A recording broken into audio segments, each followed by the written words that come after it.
Okay, so here's a story from when I was about 11 or 12. It was that time of the day when we got picked up from school. I'd been taking the bus since I was 11 as my parents deemed me old enough and said it would help me grow my individuality. Plus, it was a school bus reserved for the kids only, so I was in no danger. But anyway, it was a Friday afternoon and I was looking forward to going home and spending the weekend playing Persona 3, when there was some sort of commotion at the front of the bus. I looked ahead and saw some mother trying to get on the bus with her child. Now, this bus was strictly for children only, for what should be obvious reasons. We had no way to clarify if this woman was actually someone's mother, and it was better safe than sorry, as they say. What I heard next though was absolutely mind-boggling. The conversation between the driver and this lady was frankly hilarious, and keep in mind I was living in the UK at the time, so prepare for some British slang phrases. The bus driver says, "I'm sorry ma'am, you can't get on. The bus is reserved for children. You'll have to find another way home." The entitled mum then goes, "What the floop?" Keeping in mind this is a bus with 8 to 12-year-olds on it. I come all the way here, I walk to collect my damn daughter, only to find some minimum wage a-hole won't let me get this bus home? Do you know what I've gone through? And the bus driver responds, "Sorry ma'am, but children only.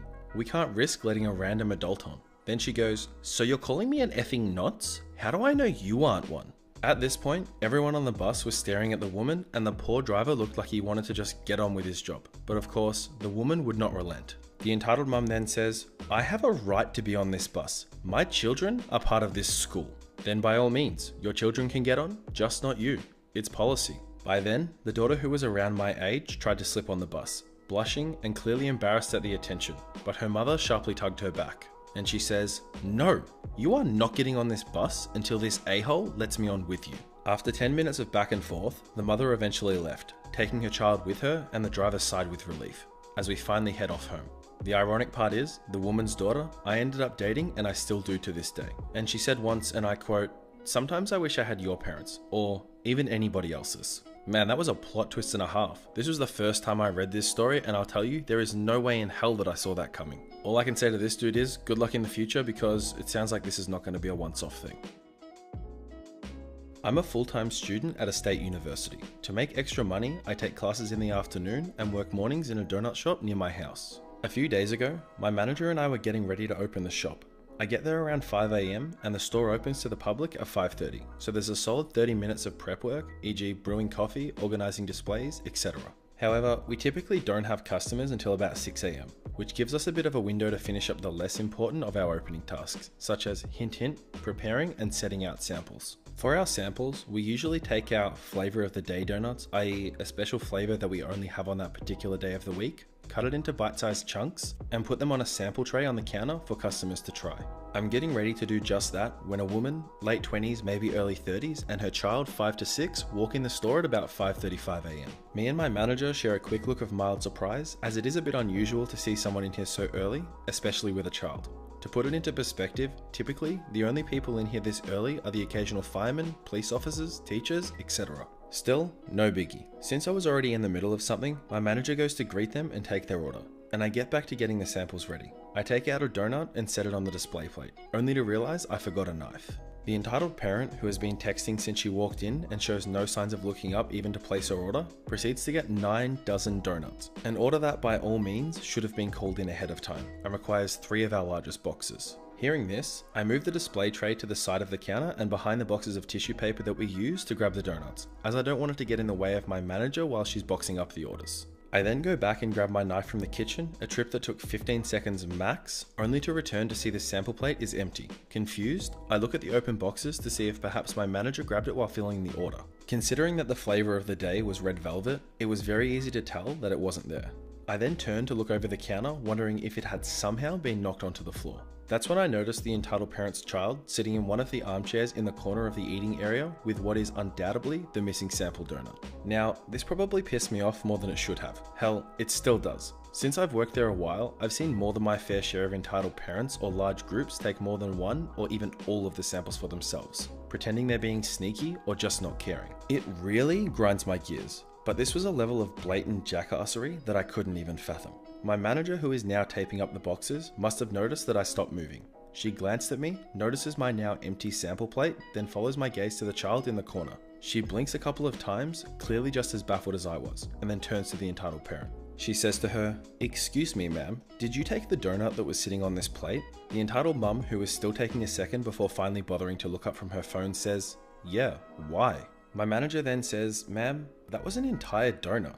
The entitled parent, while blinking at us with the worst expression of fake ignorance I've ever seen, says, "What? It was on a sample tray. I thought it was a free sample." So my manager was clearly annoyed, and then she goes, "Ma'am, taking that sample required you to reach over the counter, take an entire donut from an unlabeled tray, and give it to your child while our backs were turned. I hardly think that situation implies typical sample rules." The mum was annoyed and obviously unapologetic, and then she says, "Well, it's your own fault for leaving it there unattended. If you don't want people thinking it's a free sample, you shouldn't have left it on that tray." At this point, it's pretty clear that we aren't going to get anywhere productive with this, and frankly, one donut isn't worth starting a ruckus over.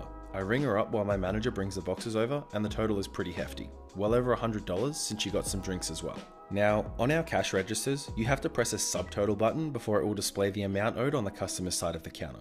Additionally, the credit card receipts aren't itemized and only display the total amount paid. We typically only print itemized receipts on request for card purchases. Wouldn't you know it, this lady didn't ask for an itemized receipt, so it would have been very easy for the price of, say, one measly donut to have found its way onto the total without anyone ever knowing. Very easy indeed. Damn, isn't it nice to actually see one of the entitled parents get a taste of their own medicine for a change? I know the subreddit we're doing today is entitled parents, but this absolutely could have been on petty revenge as well. Honestly, I'm just glad the entitled parent didn't get away with it this time. So, when you turn 14, you can go and work at an arcade, and that's where I work. I got the job and everything was fine. We had a rule that if a little kid, 5 years or under, was around 250 to 1 tickets away, we would make an exception to give the child the prize. So it was a slow day and we start like usual. Most people are at the beach and then our rush comes in. This is where our entitled mum comes into the story.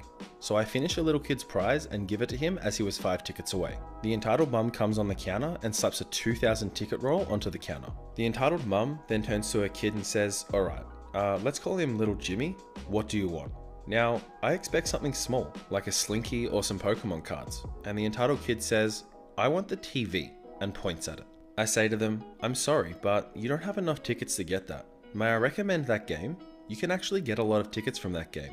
So the entitled mum goes, "Well, why can't you just take the tickets and give us the TV? It isn't like they matter to you." So I respond, "Sorry, I'm not allowed to do that." Then she goes on a rant and says how it's my fault that her autistic PTSD kid mattered most. The entitled kid starts to cry, and she says, "Look at what you've done. I want your manager."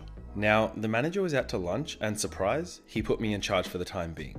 And I say, "I am the manager." That must have been what done it, as she left by flipping me off.